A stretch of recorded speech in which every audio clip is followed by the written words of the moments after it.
Welcome to the Deep Dive. Today we're going to be diving into the world of psychotherapy. It's a field with like a ton of different approaches and theories, and it can be kind of confusing to wrap your head around. It really can. So we're going to try to cut through all the clutter and give you guys a clear understanding of the core concepts, right? That's the goal. And to make things even more interesting, we're going to be using a chapter from a psychotherapy textbook as our guide. Yeah, a real page-turner. I know, right? But seriously, it's a great way to really understand the foundations of this field. Absolutely. And with over 500 different schools of thought in psychotherapy, it's like, where do you even begin? Right.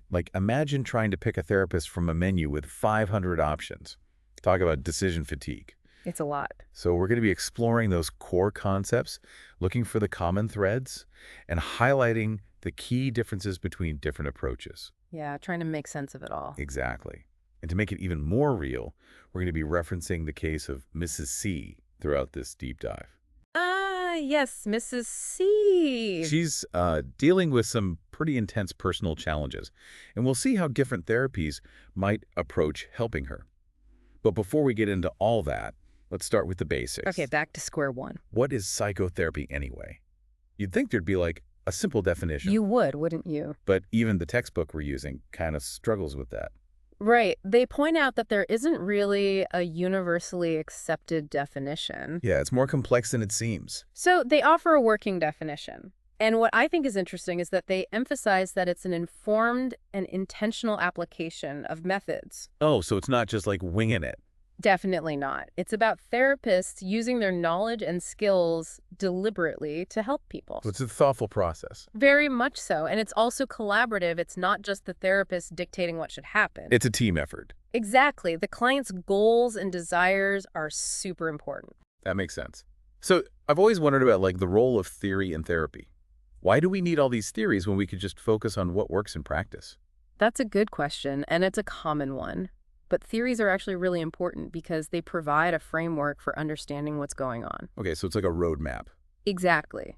Imagine trying to navigate a complex city without a map, you'd be lost. Right, that makes sense. Theories help therapists make sense of all the information they're getting from the client, and they guide treatment decisions. So it's not just about intuition, it's about having a solid foundation. Right, and different theories offer different perspectives on human nature. So you might have one theory that focuses on early childhood experiences and another that emphasizes the power of thoughts. Exactly, and each of those perspectives can shape how we understand a problem and what the best approach might be. Okay, so it's about having the right tools for the job. Pretty much. And it's important to be flexible and adapt those theories to each individual client. So it's not about being rigid. No, not at all. Now, the textbook also highlights this really interesting idea of common factors. These are aspects that contribute to successful therapy regardless of the specific approach. Oh, so it's there are some things that work across the board. Exactly. Things like positive expectations, the client believing therapy will be helpful. Oh, the power of belief. Yeah, and the quality of the therapeutic relationship. That connection between the client and therapist is so important. Makes sense. You got to feel comfortable with the person you're talking to. Right. And research suggests that these common factors might account for a huge chunk of positive outcomes. Like how much? Maybe up to a third. Wow, that's a lot. So it's not just about finding the right therapy, but it's also about the client's mindset and the connection they have with the therapist. Exactly. Now, don't get me wrong. Specific techniques and approaches still matter. Of course, it's not just about vibes. Right, but these common factors are a big part of the equation. Now let's get into the nitty-gritty of how change actually happens in therapy. The chapter dives into several processes of change. It gets a little technical, but stick with me. Okay, I'm ready. Hit me with it. All right, the first process is consciousness raising. That sounds pretty straightforward. It is, in a way. It's about becoming more aware of your thoughts, feelings, behaviors, and the things that influence you. Like waking up to what's going on inside and outside of you. Exactly. There's feedback, which is about becoming aware of yourself. Oh, like noticing your patterns. And then there's education, which is about learning more about external factors that might be impacting you. So it's about expanding your knowledge base. Right, and sometimes it can be surprising. The chapter mentions this example of a therapist who realized he had some blind spots about what he found attractive in people. Oh, wow. So even therapists have things to learn about themselves? We're all works in progress, you know? Makes sense. So consciousness raising is about opening your eyes to all these different aspects of yourself and your world. Exactly. Now, how about catharsis? Most people think of it as like an emotional release. Yeah, like letting it all out. Right. But the chapter offers a more nuanced view. Oh, so. They talk about corrective emotional experiences, where you process pent-up emotions within the therapy session. So it's not just about venting, it's about understanding those emotions in a safe and supportive environment. Exactly. And then they also talk about dramatic relief, which might involve cathartic experiences outside of therapy, like watching a powerful movie or play. Oh, so it's not just confined to the therapy room. Right. Now, the next process is choosing, and this one highlights the importance of personal agency.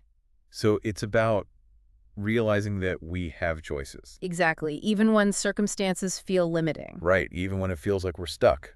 And the chapter connects this to the idea of existential anxiety. That sounds heavy. Well, it's about that anxiety that comes with realizing we have the freedom to choose, but those choices also come with responsibility. So it's like a double-edged sword. In a way, yes. But it's also empowering because it means we're not just passive bystanders in our own lives. We have the power to shape our own destiny. Exactly. Now, there are two levels to choosing. Oh, tell me more. There's self-liberation, which is about creating new possibilities for yourself. Like breaking free from old patterns. And then there's social liberation, which is about changing the environment to create more options. So it's like working on both the internal and the external. Exactly.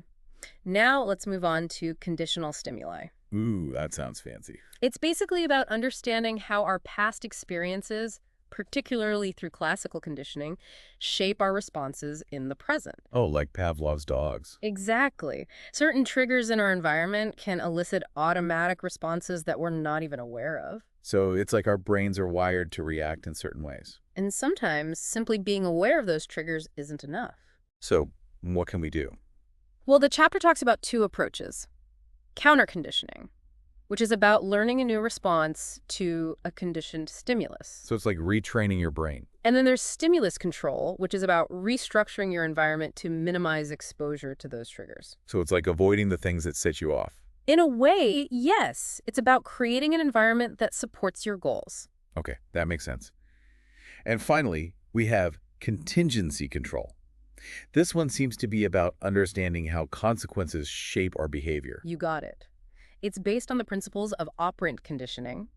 If a behavior leads to a positive outcome, we're more likely to do it again, and vice versa. So it's about rewards and punishments. It's more nuanced than that. The chapter talks about contingency management, which is about manipulating those consequences to shape behavior. Oh, so it's like setting up a system of rewards and consequences. And then they talk about reevaluation, which is about changing how we interpret those consequences internally. So it's not just about the external stuff, but also about how we think about those consequences. Exactly, and that can have a huge impact on our behavior. So we've covered these 5 core processes of change, but it's important to remember they often work together, not in isolation. It's like a symphony of change. I like that, yeah. Now, to really ground this in practical application, let's turn to Mrs. C and see how these processes might play out in her unique situation. Yes, let's get into the specifics of her case. Who is Mrs. C and what's going on with her? Well, as we mentioned earlier, she's a 47-year-old mother of 6 who's dealing with severe OCD, depression, and a pretty complex past. Okay, so she's got a lot on her plate. She does. Her struggles include compulsive washing, hoarding, and sexual difficulties. And to make things even more complicated, she comes from a strict family background and experienced a traumatic event related to her father's death. Wow, that's a lot to contend with. How do you think different types of therapy with their various processes and content focuses might approach helping her? That's the million-dollar question, isn't it? And that's what we're going to be exploring in the next 2 parts of this deep dive. Okay, I'm hooked. Can't wait to see where this goes. So, dear listeners, keep those gears turning. We'll be back soon with more insights into the fascinating world of psychotherapy and how it can help people like Mrs. C navigate life's complex challenges. See you then. Welcome back to the deep dive. So let's jump right in and see how psychoanalytic therapy might approach Mrs. C's case. All right, so we're going deep into the world of Freud, the unconscious, and all that good stuff. Exactly. Remember, psychoanalysis is all about those hidden motivations and conflicts that we might not even be aware of. Right, like the tip of the iceberg thing. Exactly. And one of its central tenets is that early childhood experiences, especially those with our parents, play a huge role in shaping our adult lives. So those early relationships kind of set the stage for how we interact with the world later on. Precisely. And in Mrs. C's case, those early experiences might hold some important clues to understanding her current struggles. Remember her strict upbringing, her father's controlling nature, and the trauma surrounding his death. Yeah, those were some pretty heavy details. How might a psychoanalytic therapist connect those experiences to her OCD symptoms, like the compulsive washing and hoarding? Well, they might explore how her father's emphasis on control and her mother's strict cleanliness standards could have instilled a deep-seated need for order and control in her. It's like she's trying to create a sense of safety and predictability in a world that feels chaotic. That makes sense, like she's trying to manage her anxiety by controlling her environment. Exactly. And what about the trauma of her father's death? Remember, she wasn't able to find a nurse when he needed help. And he died while she was searching. Yeah, it's going to be tough to process. A psychoanalytic therapist might see her compulsive washing as a symbolic attempt to cleanse herself of the guilt and helplessness she might still be carrying from that experience. Wow, I hadn't thought about it that way. It's like she's trying to wash away the pain of the past. Precisely. And her sexual difficulties might also be viewed through a similar lens. The chapter mentions her mother had a strong aversion to sex. Yeah, it said she thought it was disgusting. A psychoanalytic therapist might explore whether Mrs. C internalized those negative messages, Hmm. leading to inhibitions and anxieties that are now impacting her intimate life. So it's not just about the behavior itself, it's about understanding those deeper emotional and psychological meanings behind them. But how would a psychoanalytic therapist actually help Mrs. C work through these issues? What kind of techniques would they use? One of the cornerstones of psychoanalysis is free association. Oh, like just saying whatever comes to mind. Yeah, the patient is encouraged to speak freely about whatever pops into their head without censoring themselves. No filter. And the therapist listens carefully for patterns, themes, and connections, looking for clues that might point to those unconscious conflicts. It's like they're piecing together a puzzle, right? Exactly. Dream analysis is another important technique.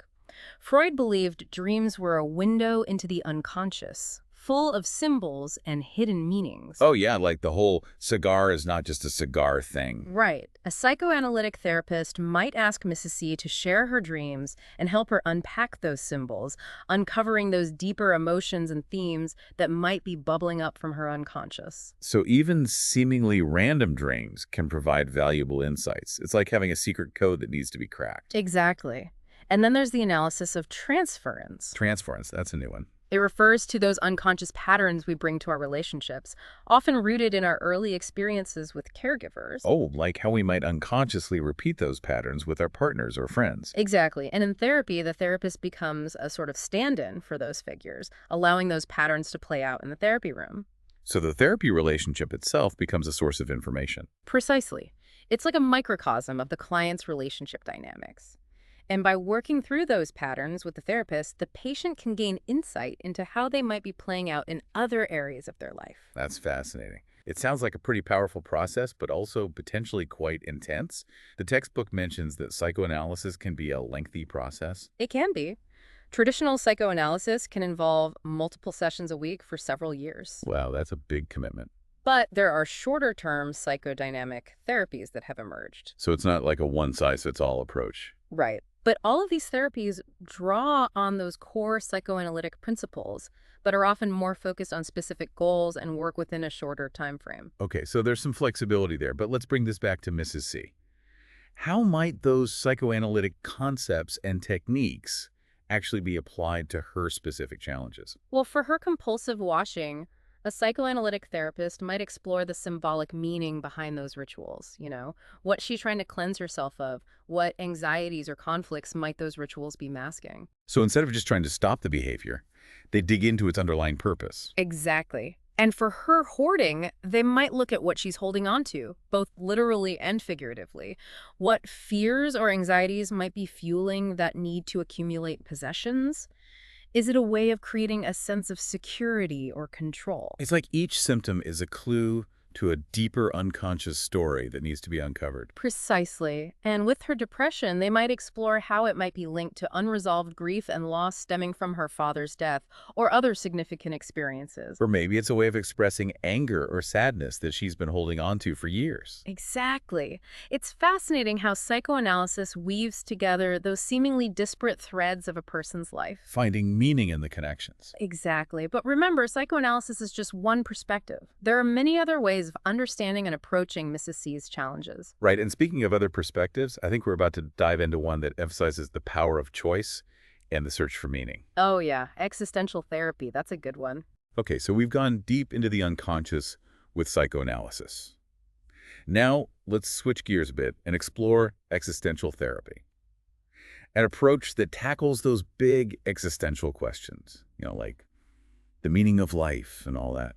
Yeah, it's a pretty different perspective from psychoanalysis. Existential therapy isn't so much about digging into the past, it's more about focusing on the present and the future. So less about childhood and more about, like, facing those universal anxieties that come with just being human. Exactly. Things like freedom, responsibility, finding meaning, and dealing with the fact that, we're all going to die someday. Yeah, the heavy stuff. Right. But existential therapists believe that avoiding those big questions can actually lead to more suffering. It's like trying to ignore the elephant in the room, right? Yeah, exactly. It's like trying to build a life on a foundation that's constantly shifting. Right. You're never going to feel truly stable or secure. That makes a lot of sense. So Yeah. how might this apply to Mrs. C? Remember, she's struggling with OCD, depression, and this feeling of being trapped by her compulsions. An existential therapist might see those compulsions as a way of trying to control a world that feels inherently uncertain and unpredictable. So it's like she's trying to create her own little bubble of order and certainty. Yeah, her rituals become a way of managing that anxiety, of defending herself against the chaos of life.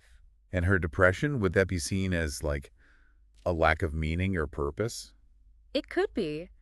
Existential therapists see depression as often stemming from a sense of emptiness, a feeling that nothing really matters. And that can happen when we avoid facing those big existential questions, right? Exactly. It's like those questions are knocking at the door and we're trying to keep them out. But eventually we have to answer the door, right? And that's what existential therapy encourages us to do, to confront those anxieties head on and figure out what really gives our lives meaning. Okay, I can see how that could be really powerful, but also kind of scary. How does an existential therapist actually help someone do that? What kind of techniques do they use? Well, existential therapy is less about specific techniques and more about creating a certain kind of therapeutic relationship, one that supports the client's own exploration of their existence. So it's less about giving advice and more about just being there with them. Exactly. It's about being present, genuine, and non-judgmental, creating a safe space for them to explore their thoughts and feelings without shame. So that sense of trust and connection is really important. Absolutely. And another key principle is encouraging responsibility. Okay, how does that work? It's about helping the client recognize that they have choices, even when circumstances feel really tough. So empowering them to take ownership of their lives. Exactly. It's about helping them become the authors of their own stories. And that includes taking responsibility for the consequences of their choices. So it's not just about freedom, but also about accountability. Right. It's about recognizing that our choices shape our lives. That's pretty empowering, but also a little daunting, right? It can be. But that's the beauty of it. It reminds us that we have the power to create meaning and purpose, even in the face of difficult circumstances. Okay, so let's bring this back to Mrs. C. How might an existential therapist actually work with her, with her OCD, her depression, and all the things she's going through? Well, they might start by exploring the meaning behind her compulsions. What is she trying to control? What fears are driving those rituals? So digging into the why behind the behavior. Exactly. And instead of just trying to eliminate those behaviors, they would explore what needs those behaviors might be fulfilling. So looking at the bigger picture, like what role are those compulsions playing in her life? Right. And they might also explore her depression through that lens of meaning and purpose. What does she truly value? What brings her joy and fulfillment? What makes her feel alive? So helping her reconnect with those things that matter. Exactly. And a big part of existential therapy is about facing our fears, like the fear of uncertainty. Oh yeah, that's a big one. It's about recognizing that we can't control everything, that life is inherently unpredictable. So it's about learning to let go of that illusion of control. And embracing the freedom that comes with accepting the unknown. It's not easy, but it can be incredibly liberating. So it's about finding freedom within those limitations. Exactly. And remember, existential therapy really emphasizes the power of choice. They might help Mrs. C recognize that she's not trapped by her compulsions or her past. She has the power to choose a different path. Exactly. And that's really the heart of existential therapy. It's about empowering people to step into that driver's seat of their own lives and create the future they want. Well, this has been such an interesting exploration of how different therapeutic approaches might understand and address Mrs. C's struggles. I feel like we've covered so much ground, from the depths of the unconscious to the complexities of existence. It's amazing how each perspective offers a unique lens for understanding what it means to be human. It really highlights the diversity and richness of the field of psychotherapy. Absolutely. There are so many different ways to approach these challenges. And as we wrap up this deep dive, I want to leave our listeners with a final question to ponder. What are those existential questions that are knocking at your own door? What anxieties are you avoiding? What choices are you putting off? What steps can you take today to create a life that feels truly authentic and meaningful for you? So keep exploring, keep questioning, and keep diving deep. Until next time on The Deep Dive.